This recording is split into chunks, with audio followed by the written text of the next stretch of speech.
မွတ်စလင်လူထုတရဲ့လုံးချက်ပြောမှဆိုလို့ရှိရင်ကျွန်တော်တို့ဒီနေမြေထဲမှာကျွန်တော်တို့ပေးထားတဲ့မွတ်စလင်လူမျိုးတရဲ့လုံးချက်အားလုံးသူရဲ့အခွင့်အရေးကိုနော်အားလုံးသူရဲ့လွယ်ချက်နဲ့အခွင့်အရေးသူတို့ရဲ့ဆောင်ရွက်ချက်ရဲ့အခွင့်အရေးသူတို့မှာဆုံးရှုံးရတဲ့အခွင့်အရေးပြီးရင်သူတို့မှာဘာတွေဖြစ်နေလဲသူတို့ရဲ့အသီးသူတို့မှာဘာတွေလွဲနေလဲဒါတွေအားလုံးကျွန်တော်တို့ဒီဘက်ကနေပြီးသိတတ်ဖို့လိုပါတယ်ကျွန်တော်တို့များအဲ့မှာအစိမပြေတဲ့ဟာတွေရှိရင်ကျွန်တော်တို့ကလည်းကျွန်တော်တို့ထက်မြင့်တဲ့နေရာမှာကျွန်တော်တို့ဖွေးစိပေါ်မှာတာဝန်ရှိတဲ့လူတွေကိုကျွန်တော်တင်ပြပြီးဆွေးနွေးလို့ရ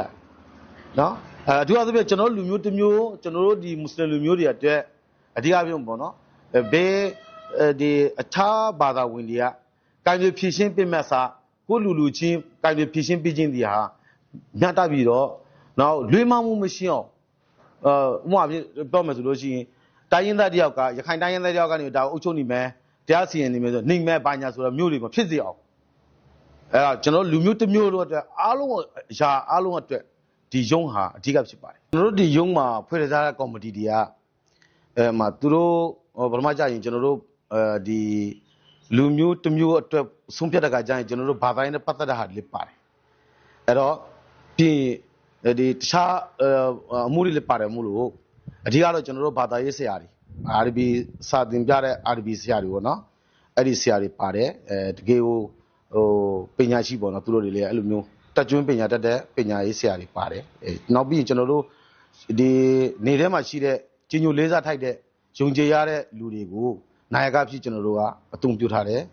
ပါဝင်ဖွဲ့စည်းထားတယ်ပြီးရင်ကြေးရွာအုပ်ချုပ်ရေးဖွဲ့တဲ့မှာအများကြီးတာဝန်ထမ်းဆောင်ပေးခဲ့တဲ့ဝါရင်အုပ်ချုပ်ရေးဖွဲ့တွေပေါ့နော်သူတို့နဲ့ပူးပေါင်းထားတယ်ထပ်ပညာတတ်တဲ့လူငယ်တွေလေဒီဖွဲ့ထဲမှာကျွန်တော်တို့ပူးပေါင်းပါဝင်ခဲ့ရရှိတယ်အဲ့တော့ကျွန်တော်တို့ဖွဲ့ထဲမှာပြောမှဆိုလို့ရှိရင်ကျွန်တော်တို့နေမြေမှာမွတ်စလင်လူမျိုးတစ်မျိုးအတွက်အဓိကဝန်ဆောင်မှုပေးနိုင်တဲ့အနေအထားကိုကျွန်တော်တို့အာရခပြည်သူတော်လှန်ရေးအဖွဲ့ကစစ်မှန်ဆောင်ရွက်ပြီးတော့ဖွဲ့စည်းထားတဲ့မှုဖွဲ့စည်းဖြစ်ပါတယ်အာရခပြည်သူတော်လှန်ရေးအဖွဲ့ကနေပြီးတော့ဆွာနေပြီးတော့ကျွန်တော်တို့ဗီတာတစ်စစ်ဒေသတွေမှာဒီမွတ်စလင်တွေရယုံအမှတ်ရယုံပေါ့နော်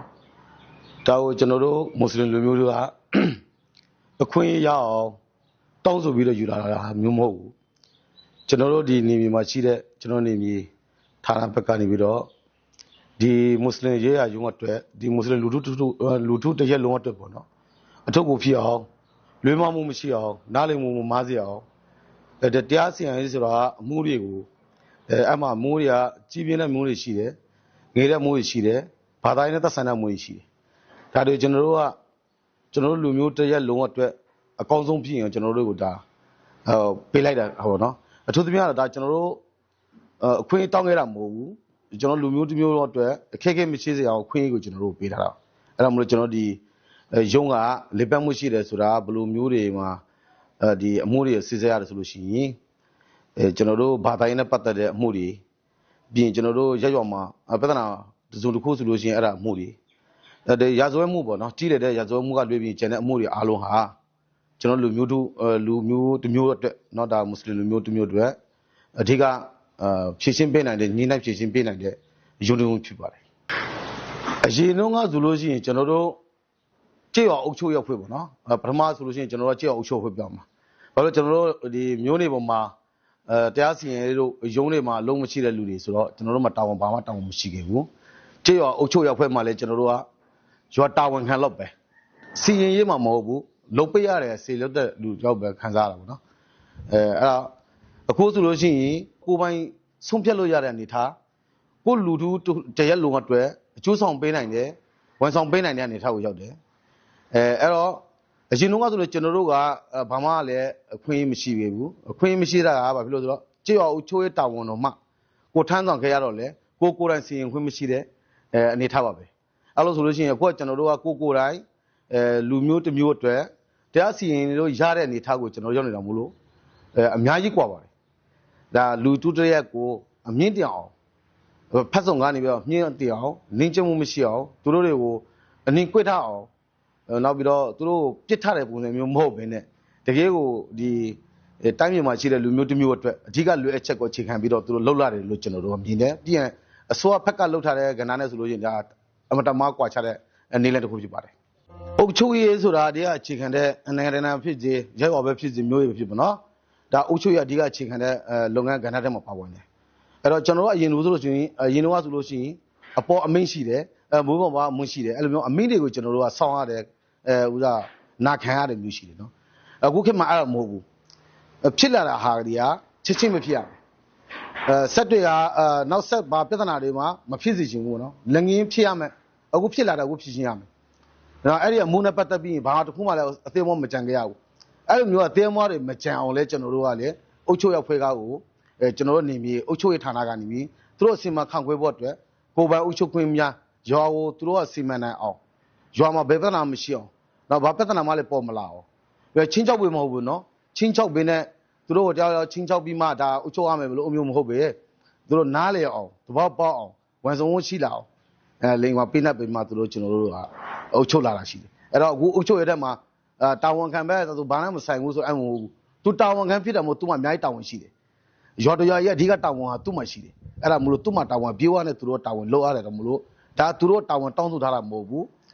းဒါတွေကသူတို့တာဝန်ပေးထားတာမလို့သူတာဝန်ယူရတာအရင်အုပ်ချုပ်ရတဲ့တာဝန်နဲ့အခုအုပ်ချုပ်ရတဲ့တာဝန်နဲ့ဆိုလို့အများကြီးကွာသွားတယ်အများကြီးလုပ်ငန်းတွေမှာလည်းအများကြီးပါဝင်ရတယ်အဓိကပြောမှဆိုလို့ရှိရင်အဲ့ဒါမှာယုံကြည်မှုကအဓိကရှိနေတယ်ကွာချောင်းမှုဆိုတာယုံကြည်မှုကိုအဓိကဥတည်တယ်ဘာဖြစ်လို့လဲအရင်ကကျွန်တော်တို့တခုပြောလိုက်တယ်စောင့်ပါကျွန်တော်တို့အထက်ကိုမေးကြည့်လိုက်ဦးမယ်အစဉ်ပြေကျွန်တော်ပြန်ပြောမယ်အဲ့ဒီဆောင်းရတဲ့အလုတ်ကတခါမှမကြည်နိုင်ဘူးလေအခုကမဆောင်းရဘူးဆောင်းမဲ့အနေထားကိုလည်းကျွန်တော်တို့မပြီးဘူးအဲ့တော့အခုချက်ချင်းရမယ်လုတ်ကိုချက်ချင်းလုပ်ရတယ်နောက်မှလုပ်ရမယ်ဆိုတော့လုတ်မရှိဘူးအဲ့လိုပဲကျွန်တော်မြင်ရတယ်အဲ့တော့အုတ်ချုပ်ရဲ့အထက်မှာအများကြီးသူတို့ခွာကြတာကကိုမှရက်ရွာအတွက်အုတ်ချုပ်ရဲ့မှာတခုလွယ်ချက်ရှိတယ်ရက်ရွာလူတွေအတွက်တခုလွယ်ချက်ရှိတယ်အဲ့လိုဆိုလို့ရှိရင်ဒါတွေကိုကျွန်တော်တင်ပြရင်းနဲ့နေမြေမှာရှိတဲ့နေမြေအုပ်ချုပ်ရေးမှုရယ်သူတို့မှာ member တွေရှိတယ်ကျွန်တော်တို့အာရခပြည်သူတော်လှန်ရေးမှာ member တွေရှိတယ်သူတို့ကဝိုင်းပြီးရင်လွယ်အပ်တဲ့ရွာမှာအားနည်းချက်ပါရှိတယ်ကျွတ်အုပ်ချုပ်ရေးဖွဲ့ရအားနည်းချက်ကိုတင်ပြတာနဲ့အဲ့ဒီရွာရဲ့လွယ်ချက်ကိုအားနည်းချက်ကိုဝိုင်းဝန်းပြီးကူညီပို့ပြီးတော့ကူညီဆောင်ရွက်ပေးကြတာအဲ့တော့ကျွန်တော်တို့ကအုပ်ချုပ်ရေးကဏ္ဍဒီအရင်ကအများကြီးမြင့်တင်ပြီးတော့ကိုယ်ပိုင်အုပ်ချုပ်နေရတဲ့ပုံစံမျိုးကိုရောက်နေတယ်လို့ကျွန်တော်ပြောလို့ရပါတယ်ကျွန်တော်တို့အာရခပြည်သူတော်လှန်ရေးဆိုကဒီနိုင်ငံကိုနိုင်ငံဖြစ်ထူထောင်မယ်ရအောင်လေးယူမယ်အဲ့လိုမျိုးနဲ့ဒီအားတွေကဒီလောက်လေးဖြစ်လာတာပေါ့နော်အဲ့ကျွန်တော်တို့တွေကအဲ့မှာဘယ်လောက်ပါဝင်နိုင်မလဲကျွန်တော်တို့တွေကဘယ်လောက်အရေးချင်းရှိလဲဒါကိုတိုင်ကတိုက်တာအခုကျွန်တော်တို့ဒီမှာရှိတဲ့လူက2000ရှိတယ်ဆိုပါတော့ဗျာကျွန်တော်ဒီဖက်မှာဆိုလို့လူအင်က2000ရှိတယ်ကျွန်တော်တို့2000ထဲမှာပညာရေးရှင်းကဘယ်လောက်ရှိလဲ 1% ရှိလား 2% ရှိလားဒီပညာသင်ထားတဲ့ပညာတွေကဘယ်နေရာမှာအသုံးဝင်မလဲဒါတွေကိုကျွန်တော်ကြည့်ရမယ်သင်ထားတဲ့ပညာရှိတဲ့ကလေးတွေကိုလည်းပဲဒီအခုထပ်လာမဲ့ကျွန်တော်တို့ပညာရေးစနစ်ထက်မှာဒီကျွန်တော်တို့အာရခပြည်သူတော်လှန်ရေးပညာရေးထက်မှာဒီထက်မှကကောင်းလာတဲ့ပညာရေးရှင်းရလာအောင်သူတို့တွေကိုလည်းအခွင့်အရေးပေးထားရမယ်ပြီးရင်တက်ထားတဲ့လူတွေကိုလည်းအဲ့ဒီယာတို့တွေရအောင်နိုင်ငံရေးတာဝန်ကိုထမ်းဆောင်နိုင်အောင်သူတို့ဘက်ကလည်းဒီအခွင့်အရေးတွေကိုဖန်တီးပေးရမှာပဲဒါပေမဲ့ဒါတွေကိုအားလုံးကဒီအစိုးရတွေကိုဝင်လာမယ်အစိုးရတွေပါလာမယ်အစိုးရကိုကတာဝန်ထမ်းဆောင်မယ်ဆိုတာကအဓိကကိုယ်ပေါ်မှာမူတည်ပါတယ်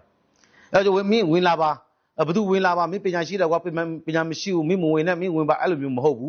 းဒါကကိုယ်စီကိုယ်တိုင်နားလည်ပြီးမှဒီဒါကကျွန်တော်တို့မြေဖြစ်တယ်ကျွန်တော်တို့တာဝန်ရှိတယ်ကျွန်တော်တို့လူမျိုးအတွက်ရောကျွန်တော်တို့နိုင်ငံမှာရှိတဲ့လူမျိုးသားအတွက်တာဝန်ရှိတာမလို့ကျွန်တော်တာဝန်ယူရမယ်ဆိုတဲ့ကဏ္ဍကအဓိကပါဝင်တယ်ကိုအသိနဲ့ကိုဝင်ရမယ်ကိုတိုင်ကပဲဒါတွေကိုဖော်ဆောင်ပေးရမှာကဏ္ဍပါအဲ့ဒါမလို့ပညာနဲ့ဆိုင်တာတစ်ခုတည်းမဟုတ်ဘူးအတိတရားရေးကြည့်တယ်အဲဒီကတော့ကျွန်တော်တို့အတိုင်းဝိုင်းထက်မှာဒီကြောက်တော့ကန်းကျွန်းမီကျွန်းကန်းမီဆိုတဲ့သဘောနဲ့ကျွန်တော်ဖော်ဆောင်ရမယ်ဒါထားခဲ့လို့မရဘူး